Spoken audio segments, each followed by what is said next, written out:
wrote a book, famous book called Islam and the Destiny of Man. And this book has been responsible for the conversion of many English people, particularly middle-class English people or like that. And it worked its magic on me. And he was a Muslim and a diplomat. He became a British diplomat. And he was a Muslim for 50 years when he sadly passed away in his 80s.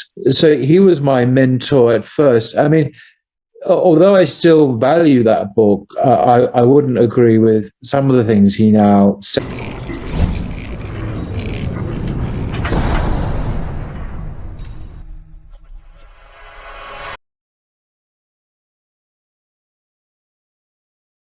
England, and from a county east of London called Essex. And I don't really come from a religious family, no.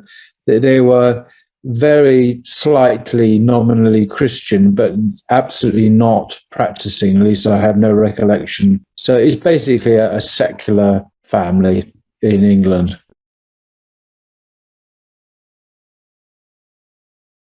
I became a born-again Christian when I was 23, I think it was, in my local Baptist church here in London. I moved to London in my teens and was atheist, basically. But I had a religious experience one morning, cycling back from a party, and I decided that meant I had to become a Christian, and I became a born-again Christian, in an evangelical conservative Christian. But what happened to me then was belief. Then I understood it very much as a gift from God. Belief in God was a gift from God. It's not something I had before, and I wasn't able to work up an enthusiasm for belief or to intensify my belief. It's something that was given to me as a result of a specific prayer I uttered, and then I became firmly convinced in the existence of God, and that's always remained with me since.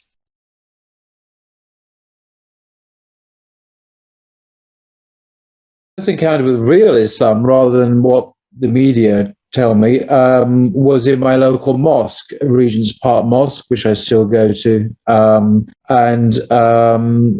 was quite an Islamophobe, and I basically wanted to find out what Islam really taught for Muslims. And so I was a Christian, and so I went to my mosque to talk to them, and I gave myself couple of months, and I read the Quran in English and spoke to them, and that was my first real encounter with Muslims, and thus with authentic Islam.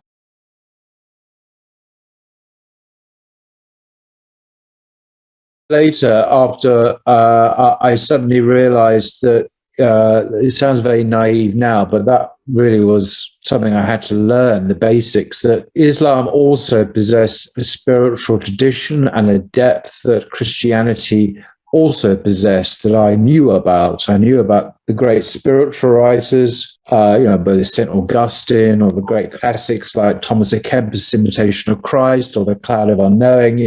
These extraordinary works of spirituality. And then I discovered that there were parallel depths in Islam. And that shook me a bit, because I realized then that maybe God had bestowed his grace and his guidance and his love on people other than Christians. Because clearly, and it wasn't just that it had a profound spiritual tradition, but it was very similar in many ways to the Christian tradition at that level of great depth. That's when I realized that there was an option, that Christianity wasn't the only religion in town, if you like, that had a profound spiritual truth at its heart. So once I discovered this great spiritual depth, then I was presented with a dilemma. What do I do with this knowledge? So ultimately, I did accept Islam, and I went to the Imam's office in Regent's Park with some friends and formally said the Shahada, and it was very nice, but it wasn't like a born again experience. It was, I had already accepted the truths of Islam before that.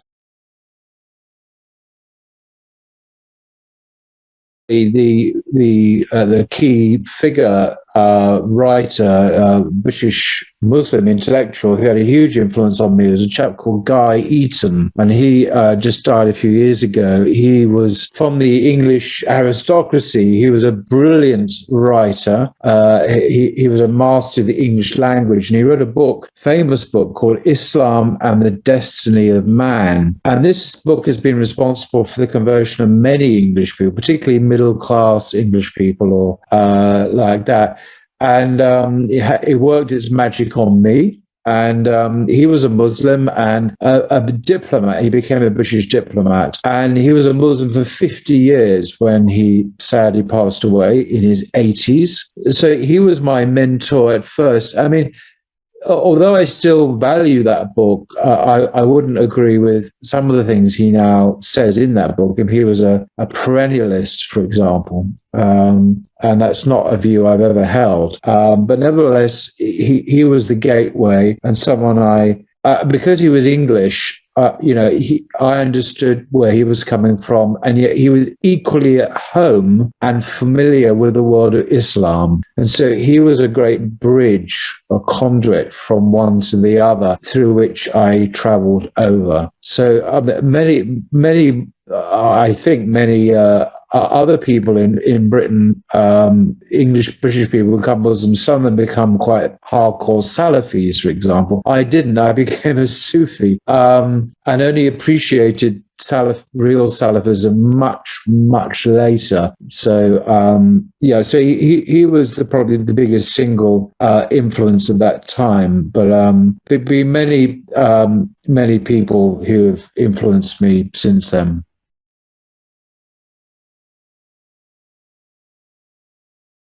I'm wary of kind of general advice these days. And people say to me, give me a good book to read about the Bible or Christianity. I'm thinking, well, I need to know more. I need to know, is this for you? I need to know the education level, their level of interest. Do they want something more academic or more popular? And so on. There are lots of questions I would need to ask before I recommend a book, for example, or even a YouTube channel. And in the same way with,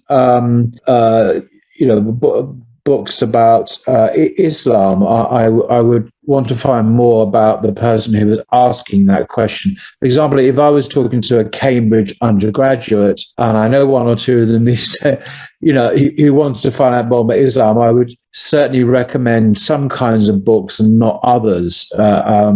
You've got to tailor the recommendation to the person, their education level, their background, even their gender, even their age. A 15-year-old is different from a 50-year-old. It's just the realities of life.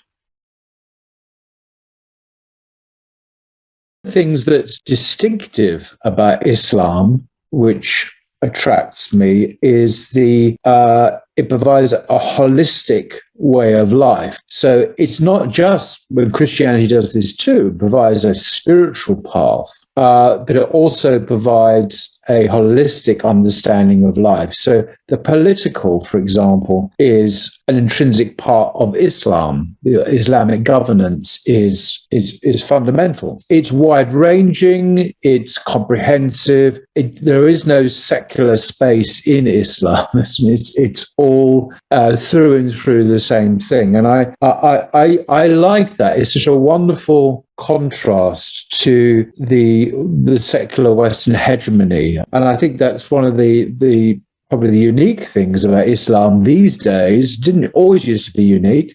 Christians weren't always secular. During Christendom, for example, Jews weren't always secular. When they were the Israelites in the Jewish Bible, they were not secular, far from it. But Islam is the only one left standing. So I think this comprehensive, holistic vision of life that's integrated and yet not totalitarian. And this is a paradox that might be difficult for some to grasp because it's not totalitarian. It is one of the most fascinating and attractive facets of Islam, I think, for me.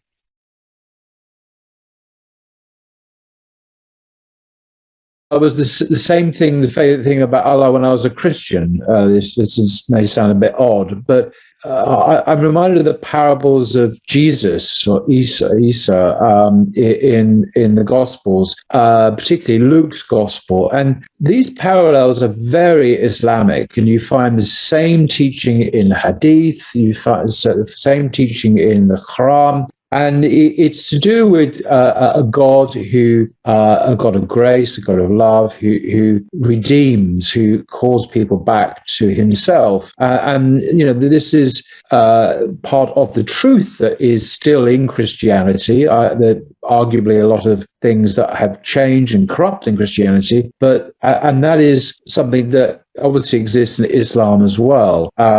So it's not unique to Islam, but because it's not unique to Muhammad, upon whom be peace. It was a facet of all the prophets of God. Obviously, Moses was sent to the Israelites. Jesus was sent to he was sent to the Jews as well. But this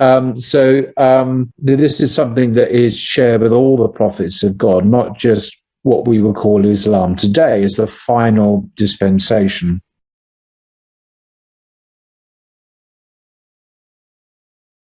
Privileging one bit of the Quran over the other, they're all potentially favorites at one time or another, I suppose. But, it's Surah Ikhlas, sincerity, it's the oneness of God. And it's such a profound and concise statement of Islamic monotheism. And also as an implied critique, or there is a critique of, it's been shown by many scholars, critique there of some of the Christian creeds.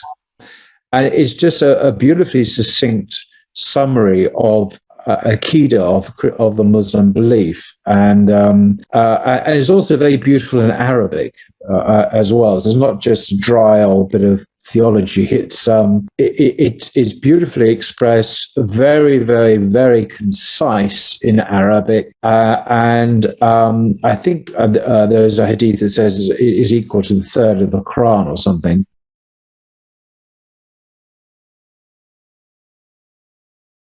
I'm just passionate about the truth. It's not that, I must do dawah. It's I'm just passionate about the truth. And there's so much in the riches of the Islamic tradition that is really worth not just talking about, but defending or sharing with people.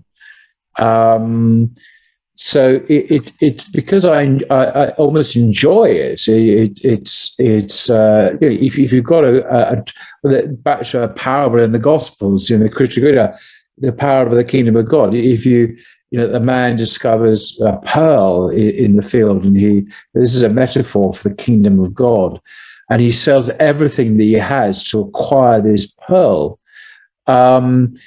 And it is a similar sense in Islam as well, which is essentially the same. It's the same spiritual message, really. That if you discover a pearl, what do? I like to say other people, look, sell all you've got, because, all the stuff of the dunya for this pearl, because it's worth it. And the pearls is beautiful, it endures, it's of great preciousness and price. So that would be my motivation, from the sheer amazingness of it, rather than any kind of imperative that one must do dawah.